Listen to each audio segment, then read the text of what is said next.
दोनों के महाराष्ट्र के सहारा पक्ष है, दोनों की एमआईएम और एमआईएम का यहाँ अच्छी तरह से एक खासदार और कुछ नगर सेवक भी है, दोनों का इकट्ठा 2 विधायक भी है।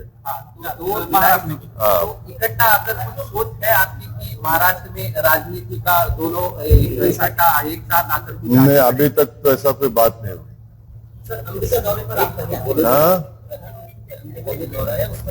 प्रधानमंत्री अमेरिका गए, हम भी चाहते हैं कि भारत और अमेरिका के ताल्लुकात में और अच्छा और मजबूत हो, अच्छे हो, और भारत अमेरिका के ताल्लुकात में बेहतरी के लिए H1 जो हमारे वीजा है स्टूडेंट का वो ज्यादा रुका हुआ है, वो जल्दी हल हो। और वहां पर जो प्रधानमंत्री है, तो अमेरिका के एक एक्स प्रेसिडेंट ने एक टीवी को इंटरव्यू देते हुए कहा, ओबामा ने, कि भारत में अल्पसंख्यक समाज मुसलमानों का जिस तरीके से उनको टारगेट किया जा रहा है वो भारत के हित में नहीं है, इससे भारत को नुकसान होगा। तो ये वो बराक ओबामा है जिसको हमारे देश के वजीर आजम प्रधानमंत्री ने वो फेमस सूट पहना था जिस पर उनका नाम लिखा हुआ था, अपने हाथों से चाय पिलाई, और वो खुद आज ये बात कह रहे हैं। और दूसरी बात यह कि भारत के प्रधानमंत्री ने 9 साल में उनके प्रधानमंत्री के टेन्योर में पहली मर्तबा, जैसा आज हम खड़े होकर आपके सवालात का जवाब दे रहे, वैसा उन्होंने सवाल दिया।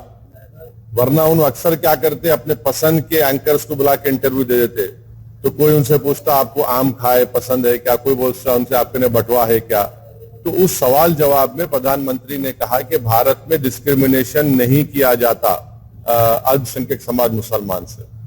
तो हम भारत के प्रधानमंत्री अभी तो फॉरेन टूर पर हैं, उमूमन नहीं उस पर तबसरा करना चाहिए, मगर मैं कर रहा हूं, क्योंकि मणिपुर में 300 चर्चेस को जला दिया गया, वो डिस्क्रिमिनेशन नहीं है।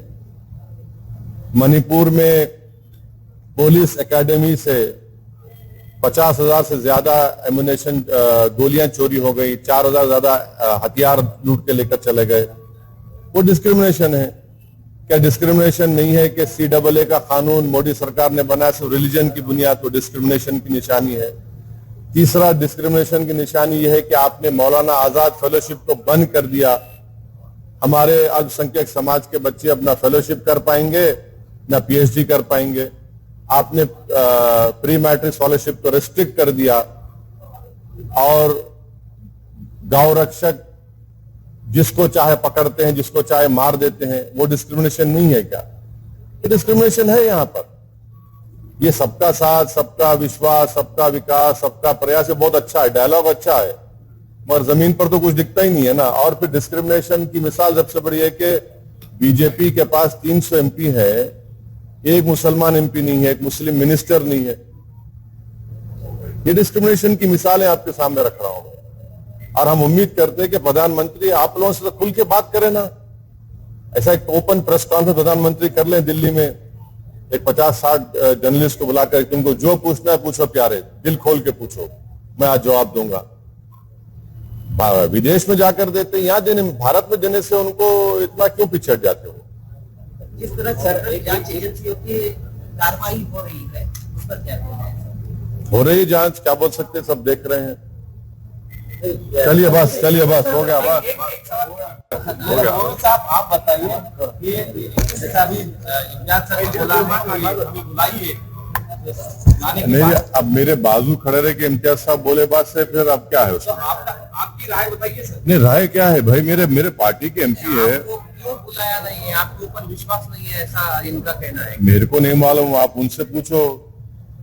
आपको अपेक्षा थी उन्होंने बुलाने की? नहीं, मेरे को नहीं मालूम क्यों नहीं बुलाया या बुलाएंगे, मेरे को नहीं मालूम। इम्तियाज साहब जो बात रखे हैं वो बात सीरियस है ना। सर, आपका और महागठबंधन का एक ही मंशा है मोदी गवर्नमेंट को हराना, तो आप क्यों नहीं जाके? क्यों नहीं जाके? आप जाके क्यों रुजू नहीं हो सकते? ये दोनों का मंशा तो एक ही है ना, मकसद एक ही है ना। अब ये बताइए, प्यासा कुएं का नहीं आता या कुआं पाए प्यासे के पास आता? सभी तो प्यासे ही है ना।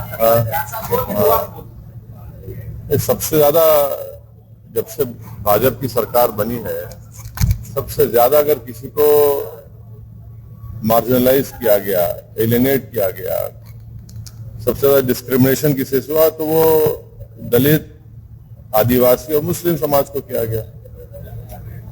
तो आप इसको भी तो देखो। आप आज सबसे ज्यादा अगर मॉब लिंचिंग होती है, सबसे ज्यादा अगर किसी के घर तोड़े जाते हैं, झूठे इल्जामात में किसी को उठा दिया जाता है, तो कौन है ये लोग? ये इसी समाज के लोग हैं पूरे। तो इसमें अगर एक आपको बीजेपी को हराने का है तो आपको एक एजेंडा बनाना पड़ेगा। क्या है वो, कैसे आगे बढ़ेंगे आप? सवाल मेरा नहीं है ना, सवाल असदुद्दीन ओवैसी का नहीं है। सवाल ये है कि आप इन चीजों पर गौर करो। आप सर सब अपनी अपनी राय रख रहे हैं, आपकी क्या राय है बीजेपी के बारे? ये आपका क्या है? जो 21 साल से नहीं हरा है वो यहाँ हरा दिया ना औरंगाबाद जनता ने। इससे बड़ा एग्जाम्पल क्या होगा आपको? सर दिन पहले प्रकाश अम्बेडकर जी और औरंगजेब के देखिए, एक बात सुनिए, मैं बाड़ा साहब की बहुत इज्जत करता था और करता रहूंगा। वो गए हैं। अब उसका और सब्सटेंशिएशन बाड़ा साहब खुद कर सकते, वो खुद कर सकते हो, काबिल है अपनी बात रखने के लिए। पिछले कुछ दिन से महाराष्ट्र में इसी मुद्दे पर लेकर राजनीति चल रही है। कोल्हापुर या संगम में जो घटना घटी है, अभी ये मुद्दा सामने इलेक्शन के सामने ज्यादा आने नहीं। देखिए, हमारा बोलना यह है कि आप जो है, जैसा अनलॉफुल एक्टिविटीज प्रिवेंशन एक्ट का शेड्यूल है, उस शेड्यूल में 44 ऑर्गेनाइजेशन बैन है। तो हम इन तमाम लोगों से अपील कर रहे हैं कि भैया आप सत्ता में हैं, आप लोग फोटोज के भी एक लिस्ट बना दो। ये फोटो जो रखेगा उसको जेल को भिजा देंगे यूएपीए में। फोटो की लिस्ट बना दो आप, अच्छा रहता ना। ये फोटो नहीं रखना चाहिए, गोडसे की रख सकते, आपटे की रख सकते, मगर इनकी नहीं रख सकते, या इनके रख सकते। आप एक फोटो की लिस्ट बना दो, अच्छा है ना। लिस्ट बना दो, उसको बोलो जो एक फोटो रखेगा उसको हम यूएपीए में डाल देंगे। क्या बोल सकते? कुछ प्लान है ऐसा लग रहा है का ये सब चल रहा है तो इलेक्शन के सामने? हमारा मानना यह है कि ये सब तमाम चीजें जो हो रही है, हम महाराष्ट्र की पुलिस डिपार्टमेंट से और महाराष्ट्र की ब्यूरोक्रेसी से अपील कर रहे हैं कि आप महाराष्ट्र में लॉ एंड ऑर्डर स्थिति को बिगड़ने से बचाइए। पॉलिटिकल पार्टी सत्ता में आएंगे, चले जाएंगे, मगर लॉ एंड ऑर्डर बरकरार रहना चाहिए। जो डेलिब्रेट तरीके से इस तरह से हरकतें की जा रही हैं वो ठीक नहीं है महाराष्ट्र के लिए। सर तुम्हारे नेता केसीआर बीआरएस में आने के लिए महाराष्ट्र में बीजेपी और कुछ बड़े नेताओं को ऑफर कर रहे हैं। अभी नाम आया है कि पंकजा मुंडे जो बीजेपी सीनियर लीडर है, उनको भी आइए हम आपको मुख्यमंत्री का उम्मीदवार बनाएंगे, ऐसे ऑफर है। नहीं, पंकजा मुंडे को तो 2 साल पहले इम्तियाज साहब बोले थे। 2 साल पहले बोले थे उनको, वो समझ रहे नहीं उन्होंने। 2 साल पहले इम्तियाज साहब जो है, अब बाज लोग जो है हवा को सूंघ के बोलते बारिश हो रही। इम्तियाज साहब पहले ही बोल दिए देखो ऐसा होने वाला है। 2 साल पहले इम्तियाज साहब बोले थे उनको। आप खुद कैरी कर रहे थे ना उसको। अब वो उनको सोचना चाहिए। अब कोई भी अपनी पार्टी को आगे बढ़ा सकता है, ये तो उनका डेमोक्रेटिक राइट है। आप भी बुलाएंगे सीएम के उम्मीदवार बोलते उनका नाम? किनको? पंकजा। अरे भाई 2 साल पहले इम्तियाज साहब उनको बोल चुके हैं ना। 2 साल से इम्तियाज साहब उनको बोल रहे कि समझो बात को। मिले भी ना आप उनसे एक मरतबा, मिलके भी बात किए। मिलने के बाद कुछ अब वो डिटेल ये बोलेंगे। हज के लिए गए हैं, उन्हें काफी सारी परेशानी हो रही है, नहीं, हुकूमत इसे नजरअंदाज कर रही है। बिल्कुल, हज कमेटी के इंतजामात बहुत बदतरीन हुए हैं।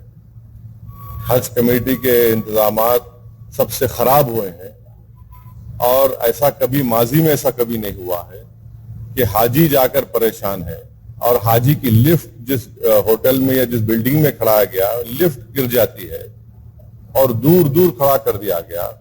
ये बात सबको मालूम कि जितने हाजी भारत से जाते हैं उसमें ज्यादा ज़ईफ बुजुर्ग लोग होते हैं, उनको अब दूर दूर खड़ा कर दिए। और ये जो अगर कोई औरंगाबाद से जाएगा या कोई दूसरे शहर से जाएगा तो उससे आप 70,000 80,000 बढ़ के ले रहे। किस बात के ले रहे आप?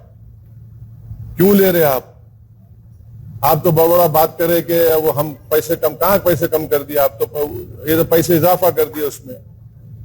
और जो प्राइवेट हज ऑपरेटर्स है उनको कोर्ट को जाना पड़ा, कोर्ट को जाकर जा रहे हैं वो लोग।